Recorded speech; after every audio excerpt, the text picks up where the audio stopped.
ऐसी वीडियो रोज देखने के लिए आप मेरे वीडियो को लाइक करें, इस पे कमेंट करें और अपने दोस्तों के साथ शेयर करें। और हाँ, अगर आप इस चैनल पे नए हैं तो इसे सब्सक्राइब करना ना भूलें। आर्यन और कार्तिक दोनों इसके से मिलने के लिए हॉस्पिटल निकल गए। जैसे ही राजवीर की नजर उन दोनों पर गई, उसकी आंखें सिकुड़ गई थी। उसने घूरते हुए दोनों को देखकर पूछा, तुम दोनों यहाँ क्या कर रहे हो? राजवीर के बात को पूरी तरह से इग्नोर करते हुए आर्यन इसके की तरफ देखकर बोला, तुम्हारी तबीयत कैसी है? मैंने सुना है कि आज बहुत बड़ा हादसा हुआ है। हादसे की बात सुनकर राजवीर ने एक बार फिर से उसे घूर कर देखा, क्योंकि इतनी मुश्किल से तो उसने इसकी को ठीक किया था और अब उसने फिर से उसे सब याद दिला दिया। राजवीर की नजरों को एक बार फिर इग्नोर करते हुए आर्यन ने कहा, क्या हुआ इसके? तुम ठीक नहीं लग रही हो। कहीं राजवीर ने तो कुछ नहीं किया? अगर ऐसा कुछ है तो बताओ मुझे। नहीं, कुछ नहीं हुआ है, सब ठीक है, इसके ने हंसते हुए कहा। आखिर वो क्यों राजवीर को इस तरह से बदनाम करे?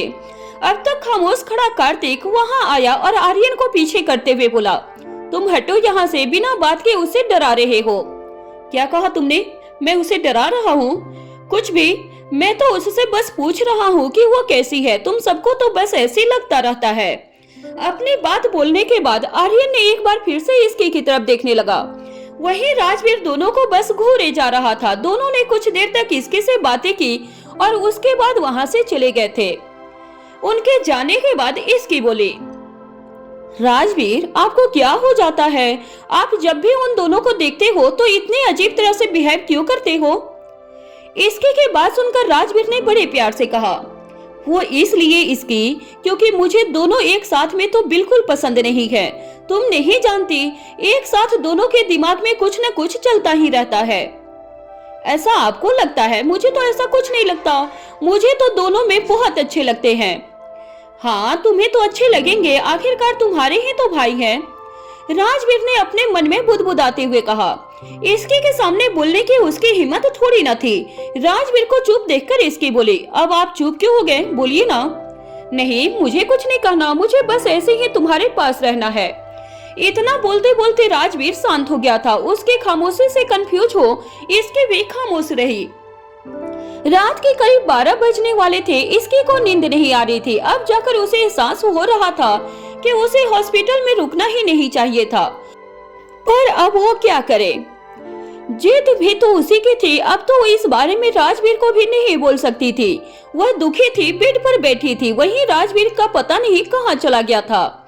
इसके चारों तरफ बस उसे ही ढूंढ रही थी। इसके बीच एकदम से वार्ड का दरवाजा खुला और मिसा, रेहान, मिहिर, आर्यन, कार्तिक और रीत अंदर आ गए। 6 लोगों को एक साथ देखकर इसकी की आंखें बड़ी हो गई थी। कुछ समझ पाती तब तक उसके कानों में तेज आवाज आई, हैप्पी बर्थडे। हैप्पी बर्थडे सुन के इसकी हैरानी से खुद में बोली, क्या आज मेरा बर्थडे है? अरे हाँ, मैं कैसे भूल गई? इसके को समझ नहीं आ रहा था कि आखिर कोई अपना बर्थडे कैसे भूल सकता था। वो भी पागल थी। आज जो हुआ सो हुआ, लेकिन क्या उसे कल या परसों भी एहसास नहीं हुआ था कि उसका बर्थडे आने वाला है? वो सच में अपने कामों में, अपनी जिंदगी में इतनी ज्यादा खो गई थी कि धीरे धीरे खुद को भूलने सी लगी थी। मीसा जल्दी से भागते हुए इसकी के पास आई और उसे गले लगाकर बोली, तो घर क्यों नहीं आई? तो घर आती तो इससे बड़ा सरप्राइज मिलता ना। यार, मैं सच में बर्थडे भूल गई थी। वही तो, तुझे पता नहीं इस बार क्या हुआ था? एक बार भी अपने बर्थडे के बारे में नहीं बोल रही थी और तुझे चुप देख हम में से कोई इस बात का जिक्र नहीं कर रहा था, क्योंकि हर कोई तुझे सरप्राइज देना चाहता था। मीसा ने इसके से हंसते हुए कहा। उसकी बात सुन इसकी को भी हंसी आ गई थी। वो सच में पागल थी। उसे घर जाना चाहिए था, लेकिन नहीं, वो तो अपने जिद में आकर हॉस्पिटल के बेड पर पड़ी हुई थी। राजवीर कहाँ है? अचानक से इसके के मन में राजवीर का ख्याल आ गया था। हमेशा सबसे पहला विश उसी का होता था, लेकिन आज वो साथ होकर भी उससे दूर कहाँ गया? इसकी इस बारे में सोच ही रही थी कि तभी अचानक राजवीर अपने चेहरे पर हल्की नाराजगी लिए वार्ड के अंदर आ गया। तुम सभी यहाँ क्या कर रहे हो? उसके सवाल को सुनकर सभी ने एक साथ कहा, सरप्राइज देने आए हैं। सभी की बातों को सुनकर राजवीर ने खुद में बुड़बुड़ाते हुए कहा, सच में ये ही सरप्राइज था? राजवीर खुद इसकी के साथ टाइम बिताना चाहता था, जिस वजह से वो आज पूरे दिन इसकी के साथ था। उसके साथ टाइम स्पेंड करने की जिद कर रहा था। लेकिन अब उसके सारे प्लान पर पानी गिर चुका था। अब तो सिर्फ राजवीर इसकी को खुश देखकर खुश हो सकता था। सच में इसकी बहुत खुश थी। उसके चेहरे की मुस्कान जाने का नाम नहीं ले रही थी। मीसा और रीत उसके अगल बगल में बैठ गए थे और सारे बॉयज खड़े हो गए थे। इसकी के सामने टेबल था जिस पर प्यारा सा केक रखा हुआ था। उस केक को देखकर इसकी की आंखें खुशी से खिल गई थी और वो बोली, कितना प्यारा केक है, इसे कट करने का दिल नहीं कर रहा है। यार इसकी कैसे कैसी बातें करती है तू, ये केक कट करने के लिए हिलाए हैं, कट कर इसे। मीसा की बात सुनकर इसकी ने एक बार फिर से केक की तरफ देखा। उस केक पर एक प्यारा सा कार्टून बना हुआ था जो कि इसकी का फेवरेट हुआ करता था। बचपन में वो इस कार्टून को बहुत देखती थी। हालांकि इसकी को टीवी देखने कोई नहीं देता था, लेकिन जब भी उसे चांस मिलता वो यही देखती थी। उस समय वो कार्टून बहुत बच्चों को पसंद था, जिस वजह से वो उनसे साथ दूर बैठकर देख लिया करती थी। जिस वजह से आज के सामने में इसकी का अटैचमेंट काफी बढ़ गया था। उस समय जिस कार्टून को देखकर वो हंसा करती थी, आज उसे ही देखकर वो इमोशनल हो रही थी। ऐसा ही तो होता है बीता हुआ कल। बीते हुए कल में हम जिन बातों पर रोते थे, आज उसके बारे में सोचकर ही हंसी आ जाती है, और जो बातें हंसती थी उसे याद कर इमोशनल हो जाते हैं। इस समय इसकी के साथ भी कुछ ऐसा ही हो रहा था। उसके रिएक्शन को वार्डरूम में खड़े दो लोग अच्छे से समझ पा रहे थे, वो थे मीसा और राजवीर। इसकी को इमोशनल देखकर राजवीर उसके पास आया। राजवीर को देख मीसा इसके के बगल से उठ गई थी और उसकी जगह राजवीर बैठते हुए बोला, सभी बहुत प्यार से केक लेकर लाए हैं, कट करो इसे इसकी। ये कहते हुए राजवीर ने इसकी का हाथ थामा और उसके साथ केक कट कर दिया। केक कट होने के बाद इसकी ने एक पीस राजवीर को खिलाया और फिर बाकी सभी को भी। सभी के साथ वो काफी एंजॉय कर रही थी। हंसी मजाक और बातें वो तो रोक ही नहीं रही थी। कोई नहीं कह सकता था कि वो लोग असल में हॉस्पिटल के वार्ड में बैठे हुए थे। तुम सभी धीरे धीरे बातें कर सकते हो, ये हॉस्पिटल है, कार्तिक ने हंसी को याद दिलाते हुए कहा। उसके बाद सुनकर मीसा बोले, आपने सही कहा भाई, हम भी ना कैसे हंस रहे हैं। हम भी नहीं, सिर्फ तुझे भी तो होश नहीं रहता है। जब हंसती है तो लगता है कोई राक्षसी हंस रही है। मिहिर ने उसका मजाक उड़ाते हुए कहा। उसके बाद सुनकर मीसा गुस्से से तिमतमाते हुए बोले, मिहिर के बच्चे, मेरे सामने ज्यादा चप्पर चप्पर करने की कोई जरूरत नहीं है। अगर मैं राक्षसी हूँ तो तू भी कोई देवता नहीं होगा, तो भी राक्षस है। ओहो कम ऑन, मुझे खुद से कंपेयर मत कर, हम दोनों में बहुत फर्क है। मिहिर अपनी जगह से खड़ा होते हुए बोला। उसकी बातों को सुनकर मीसा का गुस्सा 7वें पारे पर चढ़ता जा रहा था, जिसे देख इसके धीरे से राजवीर के पास जाकर बोले, राजवीर रोकिए अपने भाई बहन को, वरना आधी रात को हमें हॉस्पिटल से निकालकर रोड पर फेंक दिया जाएगा। सही कहा तुमने जान, इनके हरकतों से यही लग रहा है, राजवीर ने हताशा से कहा। राजवीर की बातें और रिएक्शन को देखकर इसकी को बहुत हंसी आ रही थी, लेकिन अफसोस इस समय वो हंस नहीं सकती थी, क्योंकि सामने एक बड़ी फाइट जो चल रही थी, जिसे रोकना बहुत ज्यादा जरूरी हो गया था। मीसा और मिहिर फाइट कर ही रहे थे कि अचानक मीसा को अजीब सा फील होने लगा और वो एकदम से रुक गई थी। मीसा को शांत देखकर मिहिर ने कहा, देखा हार गई न मुझसे। मिहिर ने इतना कहा ही था कि तभी मीसा बेहोश हो गई थी। उसे बेहोश देखकर हर कोई घबरा गया था। रेहान जल्दी से अपनी जगह से उठा और मीसा को गोद में उठाकर रूम में जाने लगा। सोफे पर लिटा दिया था। इसी बीच किसी ने डॉक्टर को बुलाया। कुछ ही देर में डॉक्टर वार्ड के अंदर आ गई थी और मीसा का चेकअप करने लगे।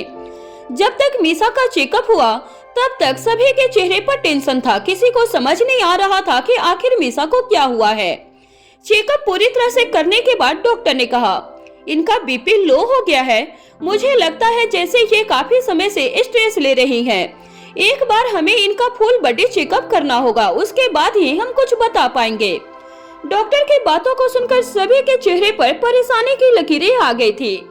मीसा को इसकी के बगल वाले वार्ड में शिफ्ट किया गया था और उसका चेकअप शुरू हो गया था। इसकी इन सबसे काफी परेशान नजर आ रही थी। उसने राजवीर का हाथ पकड़ा और कहा, राजवीर आप देखिए ना मीसा को क्या हुआ है, मुझे बहुत टेंशन हो रही है। डोंट वरी इसकी, मीसा ठीक है, बस बीपी लो हुआ है, मैं देखता हूँ, तुम रेस्ट करो। इसकी ने कहा। नहीं, मैं भी आपके साथ आऊंगी। ये कहते हुए उसके चेहरे पर चिंता आ गई थी। वो एक पल ही अपने वार्ड में रहकर आराम तो बिल्कुल नहीं कर सकती थी। मीसा उसके लिए दोस्त से बढ़कर थी। जब तक उसे होश नहीं आता तब तक इसके लिए रेस्ट करना तो दूर, बेड पर बैठना भी पॉसिबल नहीं था। उसका बस चले तो वो भागते हुए मीसा के पास चली जाए। इसके के चेहरे को देखकर राजवीर खुद को रोक नहीं पाया और उसके आराम से इसके को बेड से उठाया और अपने साथ मीसा के वार्ड में लेकर चला गया। यहाँ उसका पूरा चेकअप चल रहा था। अचानक से उसका बेहोश होना ये सभी के समझ से बाहर था।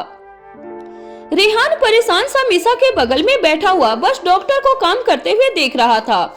चेकअप होने के बाद डॉक्टर ने राजवीर की तरफ देखकर कहा, इनके बॉडी में एक ड्रग मिला है जो शायद इन्हें अंदर से वीक कर रहा है। राजवीर ने हैरानी से कहा, what? Drug? Yes sir, drug जो हेल्थ के लिए बिल्कुल अच्छा नहीं है। अंदर ही अंदर वो सारे ऑर्गन फेल कर सकता है। सी ही लकी कि इस बारे में हमें पहले से ही पता चल गया है। डॉक्टर ने जैसे ही अपनी बात कही उस पूरे वार्ड में एक खामोशी सी छा गई थी। कोई नहीं जानता था कि आखिर वहाँ हो क्या रहा था। ड्रग मीसा के शरीर में आया तो आया कैसे? मीसा खुद से तो इतना खतरनाक ड्रग कंज्यूम नहीं करने वाली थी। खतरनाक तो छोड़, मीसा कभी भी ड्रग खुद से नहीं लेने वाली थी। ये सब आप क्या बोले जा रहे हो? मीसा ड्रग नहीं लेती। आप लोगों से चेकअप में गलती हुई है। प्लीज अच्छे से चेकअप कीजिए उसे। इसके ने हल्के गुस्से में कहा। उसकी बात सुनकर डॉक्टर ने कहा, मैम हम सही बोल रहे हैं। सटअप, वो मेरी दोस्त है, मैं उसे अच्छे से जानती हूँ। हो सकता है किसी और ने मीसा को ड्रग दिया हो, आर्यन ने कहा। जैसे ही उसकी आवाज सभी के कानों तक गई, हर कोई उसे देखने लगा था। सही तो कहा था उसने, मीसा ऐसा नहीं कर सकती थी, लेकिन कोई और वो तो ऐसा कर सकता था। लेकिन कौन? आखिर कौन था जो मीसा के साथ इतना घटिया काम करेगा? कौन? ये सवाल एक एक कर सभी के मन में उठने लगे थे। राजवीर अभी अपनी जगह पर खड़े कभी मीसा को देखता तो कभी इसकी को। एक ही दिन में उसके करीबी दोनों लोगों पर अटैक। ये कोई मजाक नहीं था। जरूर इसके पीछे कोई तो था जिसने राजवीर की पूरी फैमिली को शायद टारगेट किया हुआ था। राजवीर इस बारे में सोच ही रहा था कि तभी उसने देखा कि मीसा को होश आ रहा था। ये देखकर राजवीर ने कहा, मीसा को होश आ रहा है? उसकी बात सुन सभी का टेंशन मीसा पर शिफ्ट हो गया था। इसकी जल्दी से उसके पास गई और बोली, तो ठीक है ना? हाँ, ये अचानक मुझे क्या हुआ? कुछ नहीं, तो सब अभी आराम कर, इस बारे में हम कल बात करेंगे। इसकी ने लगभग अपने भीगे पलकों से कहा था। उसे मीसा के लिए डर लग रहा था। डॉक्टर की बातों ने उसके दिल को दहला दिया था। क्या होता अगर मीसा बेहोश नहीं होती? तो शायद इस बारे में कभी किसी को पता नहीं चलता और शायद जैसा डॉक्टर ने कहा था, ये ड्रग धीरे धीरे मीसा के ऑर्गन को फेल कर देता। उसके बाद क्या होता? ये ख्याल सोच कर भी इसकी को रोना आ रहा था। उसे इतना इमोशनल देखकर मीसा बोली, क्या हुआ तुझे? इतना क्यों रो रही है? तू रेस्ट कर। ये कहते हुए इसकी ने रेहान की तरफ देखा और उसे वार्निंग देते हुए बोली, खबरदार, जो तूने मीसा को अब एक पल के लिए भी छोड़ा तो मैं तुझे नहीं छोड़ूंगी। इसके की बात पर रेहान ने हाँ में अपना सर हिला दिया। हालांकि वो खुद ये सब सुनकर घबराया हुआ था। वो तो खुद मीसा को एक पल के लिए भी खुद से दूर नहीं करने वाला था। आज पहली बार किसी को खो देने का डर रेहान की आंखों में उतर आया था। ठीक, आई थिंक अब हमें मीसा को रेस्ट करने देना चाहिए। तुम सभी अभी घर जाओ। आज जो कुछ भी हुआ उस बारे में हम कल डिस्कस करते हैं, राजवीर ने ऑर्डर देते हुए कहा। उसकी बात सुनकर सभी ने हाँ में अपना सर हिला दिया और वहाँ से जाने लगे थे। सभी खुशी खुशी इसके का बर्थडे सेलिब्रेट करने आए थे, लेकिन यहाँ आने के लिए कुछ और ही हो गया था। कार्तिक राजवीर के पास आया और बोला, हमें और केयरफुल होना पड़ेगा। हाँ, राजवीर ने इतना कहा और फिर आर्यन की तरफ देखने लगा था, जो शायद किसी और ही सोच में खोया हुआ था। राजवीर कार्तिक और आर्यन के साथ वार्ड से बाहर निकला और आर्यन की तरफ देखकर बोला, क्या सोच रहे हो? ड्रग जैसे कोई चीज किसी के शरीर में ऐसे ही तो नहीं आ जाती है। उसे खाने के थ्रू या फिर इंजेक्ट किया गया होगा किसी तरह से, और ये सब काम कोई दूर का इंसान नहीं कर सकता है। What do you mean? I mean, कोई घर का ही होगा जिसने ये किया, या फिर घर में ही वो इंसान होगा। तुम्हें शुरुआत अपने घर से करना चाहिए, आर्यन ने कहा। उसकी बात सुनने में कड़वी लग रही थी, लेकिन कह तो वो सच रहा था। इतने बड़े काम को कोई दूर से अंजाम नहीं दे सकता था, और ये कोई पहली बार नहीं था जब कोई सिंघानिया हाउस में घुस आया हो। इस बारे में सोचते हुए राजवीर का दिमाग एक बार फिर से घूम गया था और उसने जल्दी से समर को मैसेज किया। वो खुद इस समय घर नहीं जा सकता था, सिर्फ इसके के लिए उसे यही रहना था। मीसा से मिलने के बाद इसके भी वार्ड से बाहर आ गई थी और बाहर खड़े राजवीर के गले लग गई थी।